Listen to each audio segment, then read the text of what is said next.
मेरा ये मानना है, लता जी सिर्फ एक शरीर स्वरूप नहीं थी, वो एक दैवीय अवतरण थी और ईश्वर का हम लोगों के लिए प्रति, भारत के प्रति, भारत के लोगों के प्रति ईश्वर का ये प्रेम थी, जो वो गंधर्व रूपिणी बनकर, एक तपस्विनी रूपिणी बनकर यहाँ जन्माई गई थी, यहाँ अवतरित हुई थी।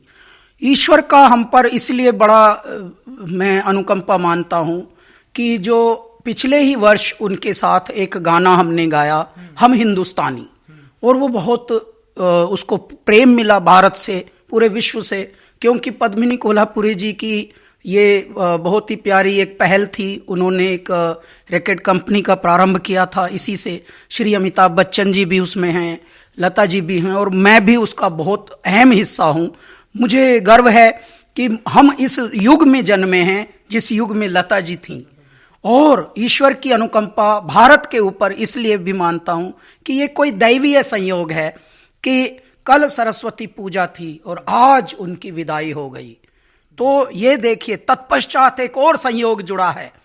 कवि प्रदीप, ऐ मेरे वतन के लोगों जरा आंख में भर लो पानी, आज उनका भी जन्म दिवस है। कुदरत की बात देखिए कि आज जब पूरे विश्व की आंखों में पानी है कि लता जी आज पंच तत्व में विलीन हो गई हैं, उनका काया, उनकी देह, तो आज देखिए कैसे दो संयोग हैं। उनकी विदाई भी ऐसे दिन पर हुई कि जब उनको भी याद किया जा रहा है, इनको भी, और आंखों में पानी है। तो ये बहुत ही बड़े दैवीय संयोग हैं मेरे भारत के ऊपर। मेरा भारत तपस्वियों का देश है, मेरा भारत सिद्धों का देश है, मेरा भारत बहुत ही संतों का और महंतों का और बहुत ही ज्ञानियों का देश है। उनकी तपस्याओं के फलस्वरूप ऐसी दिव्यात्माएं अवतरित होती हैं।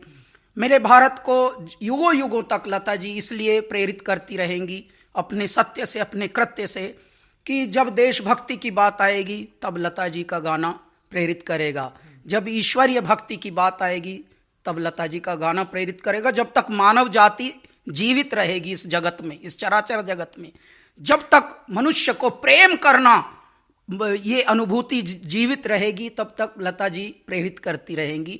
तो लता जी हमारे स्वप्न में, हमारे हकीकत में, हमारे कृत्यों में, हमारे सत्यों में सदैव जीवित रहेंगी। लता जी ने इतना हमको ज्योतिर्मय कर दिया है मेरे भारत को, मेरे भारत की संपदा को, कि उनके हर प्रयोजन के लिए उनके गाने हैं इस पृथ्वी पर। रचनाकारों के गाने वो गाती थीं तो उसमें श्रृंगार भर देती थीं और अलंकार भर देती थीं। तो इस तरह की दिव्यात्माएं जो होती हैं वो परमात्मा ही भेजते हैं गंधर्व रूप बनाकर। मेरी बहुत प्रार्थना है समस्त भारतवासियों से, समस्त विश्ववासियों से, जो उनको प्यार करते हैं, प्रशंसा करते हैं, उनको परमात्मा शक्ति दे ये पीड़ा सहने की। तत्पश्चात उनका पंच तत्व जो देह है उसको सद्गति मिले, परमात्मा उनकी आत्मा को अपने श्री चरणों में रखें। हरिओम, ओम शांति।